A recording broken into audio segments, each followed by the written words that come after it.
Hello and welcome.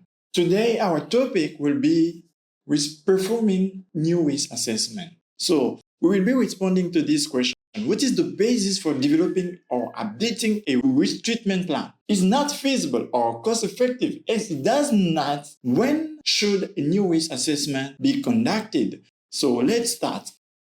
We should keep in mind that an information security manager should perform a new risk assessment when security control may no longer be adequate due to changes in organization environment. A risk assessment should be defined as a process of identifying, analyzing, and evaluating the risks that affect the organization information asset and the business processes. A risk assessment should be performed periodically or whenever there are significant changes in the organization environment, such as new threats, new vulnerabilities, such as new technologies, regulation, new business objectives. The purpose of risk assessment is to determine the current level of risk exposure and the adequacy of existing security control. The security assessments provide a basis for developing or updating the risk treatment plan, which define the appropriate risk responses, such as implementing new or enhanced security controls,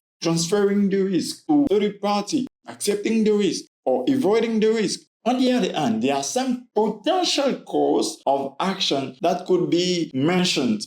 So, like reviewing risk assessment and countermeasure. Reviewing previous risk assessment and countermeasure is not the best course of action, as it may not reflect the current state of the organization environment and may not identify a new or emerging risk. There are also another potential action that could be mentioned: evaluating countermeasure. Evaluating countermeasure to mitigate new risk without performing a new risk assessment is premature, as it does not identify and prioritize the risk.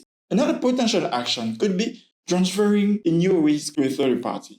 Transferring the new risk to a third party without performing a new risk assessment is not feasible or cost effective, as it does not evaluate the risk level and the viable risk transfer option. So, as you better understand my insights, my question for you will be: do you think that ignoring the risk is a valid risk response according to our topic? See you next. Thank you for your attention. See you.